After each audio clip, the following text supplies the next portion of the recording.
यमुना नदी के किनारे एक गांव था रतनपुर। उस गांव में एक चुड़ैल का साया था। वो चुड़ैल बहुत ही अजीब थी। एक दिन, मुनिया के बापू, जल्दी अंदर आइए। सुरेश अभी नींद में था, चिल्ला कर बोला, क्या हुआ? गला क्यों फाड़ रही हो? ये देखो। अरे, ये कैसे हुआ? मुनिया, क्या हुआ बेटा? उससे क्या पूछ रहे हैं? बेचारी तभी से डरी सहमी हुई है। लेकिन ये तो कोई गंभीर बीमारी लगती है। हाँ, देखो तो, बेचारी की चुटिया ही काट ली किसी ने। राम राम। लेकिन एक भी बाल आसपास नहीं दिख रहा।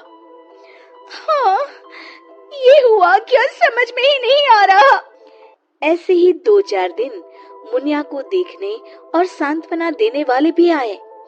अब कुछ शांति हुई ही थी कि एक दिन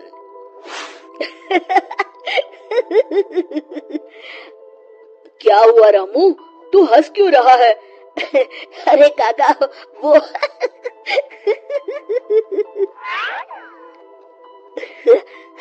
के बच्चे, कुछ बता भी। रूपा काकी की चुटिया कट गई है। हाँ, और मुन्नी भी।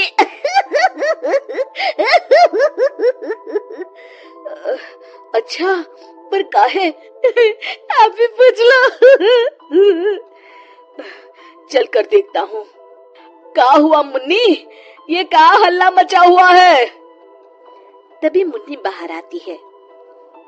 ये का सुन रहा हूँ? कैसे हुआ सब? अरे का बताएं चच्चा, रात में रोज की तरह खा पी के सोए और सुबह देखे तो अरे राम राम। पहले तो मुझे लगा कोई बीमारी है, लेकिन ये तो लगता है पक्का किसी डायन या चुड़ैल का काम है। अब तो रतनपुर में ये औरतों की चोटी काटे जाने वाली खबरें आम हो गई। अगले ही दिन, सरिता, आज बहुत गर्मी है, मेरा बिस्तर बाहर लगा देना। जी ठीक है। सरिता ने रमेश का बिस्तर बाहर और अपना और चुनिया का आंगन में लगा लिया। रात में रमेश को प्यास लगती है। बड़ी प्यास लगी है, लगता है सरिता ने पानी नहीं रखा। कोई नहीं, खुद ही ले लेता हूँ। अंदर जाने पर वो देखता है कि सरिता के बिस्तर के सिरहाने चुड़ैल खड़ी है। वो एक हाथ से सरिता की चोटी पकड़े हुए है और चाकू से उसकी चोटी काट रही है। वो जोर से चिल्लाया, चुड़ैल, बचाओ, बचाओ, चुड़ैल। सरिता और चुनिया उठ गए। गांव वाले भी फौरन आ गए।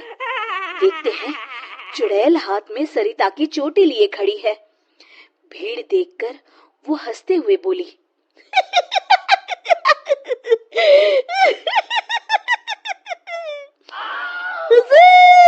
आते आते बहुत देर कर दी।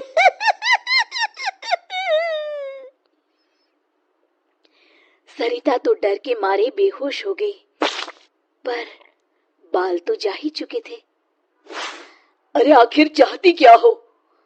पर चुड़ैल उनकी बात अनसुनी करके सरिता की चोटी घुमाते हुए सबकी आंखों के सामने गायब हो गई।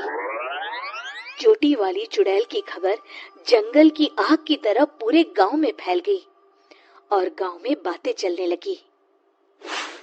मुनवा, सुना है कल तेरी भाभी की भी चोटी चुड़ैल ले गई। हाँ, उन्हीं के घर मिलने जा रहा हूँ। वैसे तो ठीक ही रहा, कम से कम अब सर पर पल्लू तो टिकेगा।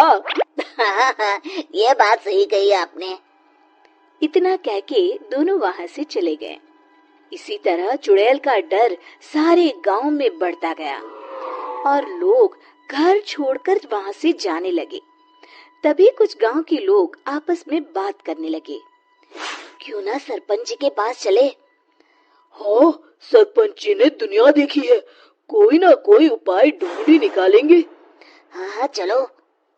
और सभी गांव वाले सरपंच जी के घर पहुंच गए। समस्या सुनकर सरपंच ने कहा, समस्या तो सच में गंभीर है। मेरी अम्मा की भी है, आपके यहाँ भी? हाँ, अब क्या करें, चुड़ैल पर किसी का वश है क्या? कोई तो उपाय होगा सरपंच जी। इसके लिए किसी ओझा से मिलकर बात करनी होगी। तभी मदन बोलता है, अगर हमें अपने गांव से इस चुड़ैल का साया हटाना है तो हमें उसकी चोटी काटनी पड़ेगी। मेरी नानी ने मुझे बताया था कि हर चुड़ैल की शक्ति उसकी चोटी में होती है। अगर हम किसी तरह उसकी चोटी काटने में सफल हो गए तो उससे अपना गांव छुटकारा पा जाएगा। बताओ, कौन जाएगा चुड़ैल के पास? मैं उसे बताऊंगा कि क्या करना है। अरे मदन भैया, हम मुखिया जी के पास आए हैं मदद मांगने, वही जाएंगे। अरे ऐसे कैसे? मैं गया तो गांव कौन संभालेगा? इस रामू को भेज देते हैं। अरे ओ मुखिया, पगला गया है क्या? भरी जवानी में मौत के मुंह में चला जाऊं? तुम सब छोड़ो, मैं चला जाऊंगा। देखो, वो चुड़ैल अपना काम तभी करती है जब कोई सो रहा हो। आज तक कोई जगा हुआ इंसान उसका शिकार नहीं हुआ है ना? हाँ, सो तो है। तो आज रात सभी को जागते रहना है, सिर्फ मैं सोने का नाटक करूंगा। हाँ हाँ ठीक है। फिर मदन नकली चोटी लगाकर और साड़ी पहनकर पंचायत के चबूतरे पर ही सो गया। रात के 12 बजे चुड़ैल वहां आई। आज पूरे गांव में घुमाई, कोई सोया ही नहीं। तभी उसकी नजर चौक पर सोए मदन पर पड़ी। ये औरत यहाँ क्यों सोई है? लगता है घर में झगड़ा हुआ होगा। खैर मुझे क्या, मुझे तो बाल चाहिए। चुड़ैल ने चोटी काटने के लिए जैसे ही चोटी पकड़ी, वो निकलकर उसके हाथ में आ गई। इसके लिए वो तैयार नहीं थी, इसलिए 2 पल के लिए वो कभी चोटी तो कभी चाकू को देखने लगी। इसी समय का फायदा उठाकर मदन ने उसकी चोटी काट ली। पहले तो वो डर गई, फिर भी हिम्मत करके बोली, कौन है तू? बता कौन है तू, नहीं तो मैं तुझे खा जाऊंगी। तेरी चोटी मेरे पास है, तू मेरा कुछ नहीं बिगाड़ सकती। मदन उसकी चोटी दिखाते हुए हंसता है। मेरी चोटी दे दे, दे दे मेरी चोटी, मेरी चोटी दे दे। चीखते हुए मदन की तरफ बढ़ी। हाँ, अगर एक कदम भी आगे बढ़ाया तो मैं अभी इसे जला दूंगा। नहीं नहीं, ऐसा मत करना। नहीं करूंगा, पर एक शर्त पर। हाँ, मुझे तुम्हारी सब शर्तें मंजूर है, बस ये चोटी दे दो।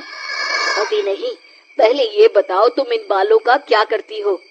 मैं इन्हें एक कुएं में डाल रही हूँ, उसे भरने के लिए। वो क्यों? जब वो कुआं भर जाएगा तो मैं सबसे शक्तिशाली हो जाऊंगी।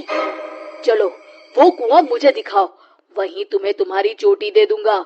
चलो, ये चोटी मुझे दे दो, इसकी मदद से हम जल्दी पहुंचेंगे। नहीं नहीं, मुझे जल्दी नहीं, पैदल ही चलते हैं। वो मदन को लेकर चलने लगी और गांव वाले भी जलती हुई मशालें लेकर उसके पीछे पीछे आ गए। सब उसकी गुफा तक पहुंच गए, जहां कुएं के अंदर उसने बाल जमा कर रखे थे। आधा कुआं तो भर गया है। देखो, दिखा दिया ना, अब जल्दी से मेरी चोटी दे दो। हाँ हाँ, क्यों नहीं, ये लो। कहते हुए मदन ने उसकी चोटी भी कुएं में फेंक दी। अरे बेवकूफ, ये क्या किया? अब मैं इतने बालों में से अपनी चोटी कैसे ढूंढूंगी? वो देखो, बीच में पड़ी है। चुड़ैल कुएं में जाकर अपनी चोटी ढूंढने लगी। उसके कुएं में उतरते ही गांव वालों ने अपनी अपनी मशालें कुएं में फेंक दी। वो धू धू करके जलने लगा। अरे बचाओ रे कोई, मैं सबके बाल वापस कर दूंगी, बचाओ। साथ ही वो चुड़ैल भी जलकर भस्म हो गई। शिक्षा: अगर मिलजुल कर किसी समस्या का हल ढूंढा जाए तो समस्या अवश्य दूर हो जाती है। दोस्तों, हमें उम्मीद है कि आपको हमारी ये कहानी पसंद आई होगी। कृपया हमारे चैनल को सब्सक्राइब करें और सभी अपडेट्स के लिए बेल आइकन जरूर दबाएं। और हाँ, वीडियो लाइक और शेयर करना मत भूलिएगा। Bye bye.